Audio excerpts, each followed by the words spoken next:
All right, my man, state your name. Let them know you on Nicovelli TV. Oh, man, yo, my name is Mike, man.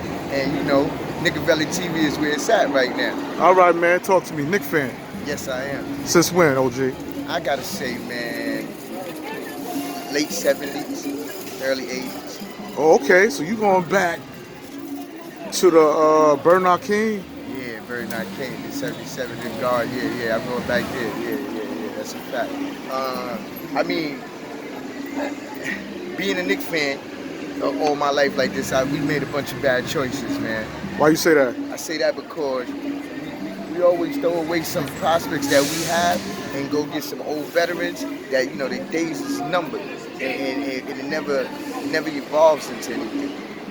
Can you set some examples? Like we went and got we went and got what's this dude name, man? Give me a hand here, man. What's the dude name, man? And what year was he playing? Was he a 70s how about player? this? I'll give you another example. Okay. This is a better example. We sat there and got rid of what you call him for Houston, man. Allen Houston, and gave him all that money and never seen him again. You know what I'm saying? It's situations like that. It was somebody else who went and got an what's my man name? Man, how can I forget this, man? You know, not to disrespect the nigga belly, but you know I smoke a lot of weed, fuck my brain up. It's all good. But what you're trying to say is that the Knicks give up a lot of great players. What I'm saying is we give up players that we can work around and build into a team and end up with some vets that give us 1 or 2 years and we pay them all this money. Our front office is garbage. It's been garbage for years. Anybody who's a Knicks fan know that. Okay, now it's funny you say that because in 2020, right? Yeah. They talking about bringing Chris Paul. That's prime example. I didn't even hear the talk, but that's a prime example. We've been doing it for years. We brought Xavier over. He was like over the hill. When we brought the X-Men over. To me, he was over the hill. You ain't like Xavier. You ain't like his toughness. I liked him. You ain't like the fact he had Scottie Pippen's heart in his back pocket. But did it stop Mike from doing what the fuck he wanted to do to us? It didn't stop that. He had Scottie Pippen. Who stopped Mike? Scottie Pippen was the nigga we needed to stop. We need to stop Mike. Am I mistaken?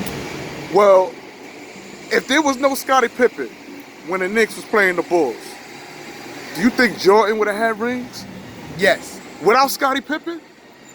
Yes, it had just been another role player in his place. Yes, I do believe so. Because there was no stopping Mike. So he would have made somebody else another Scottie Pippen to me.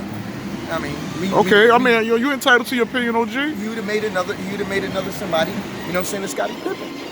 He would have. It's just what he did. He proved it over and over again. All right, now I'm gonna name some Knick greats, right? Let me hear. Marbury. Stephon, man. I love Stephon game, man. At the time it just wasn't the right fit, man. We was doing more for the fact that he was from New York than anything else, man, to me. But I could be wrong again. Okay.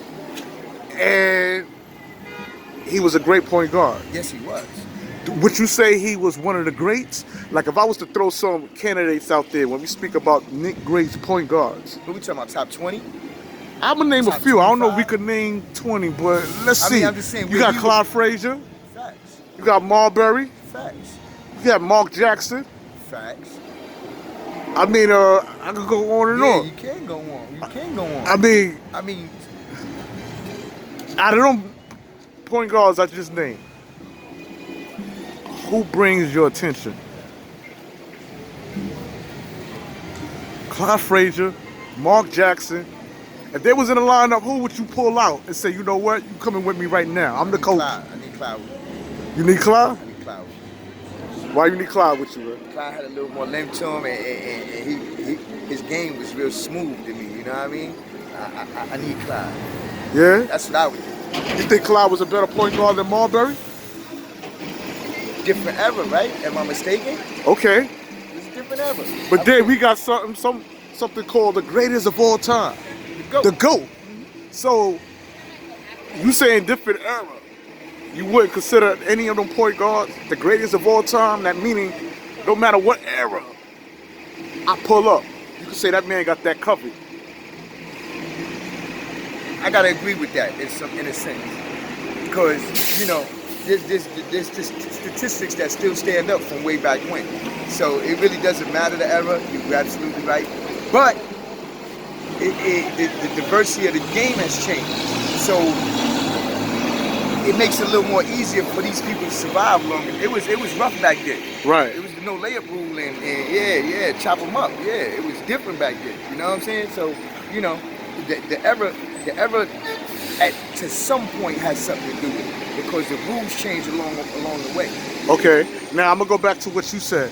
You said that the Knicks are notorious for giving away great players. So I want to know. See, you gotta get my words right. They didn't. I'm not saying great players.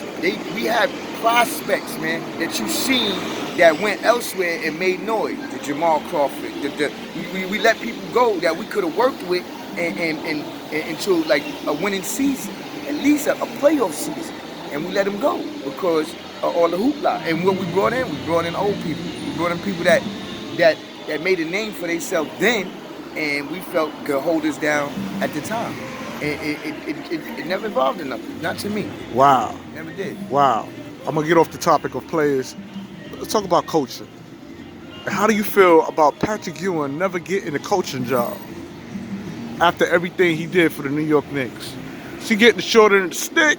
What is it about Patrick Ewing that, number one, he didn't retire as a Knick? That was shocking. Of course it was. Number two, he never got a chance to play with Bernard King, but they was on the same team at the same time. That's right. I was way younger than that. Yeah. Let's talk about the two incidents right there. You think it would have made a difference for New York City if Bernard King and Patrick Ewing was able to play side by side? I mean, it could have made a difference. See, but then now we on the if or woulda, coulda.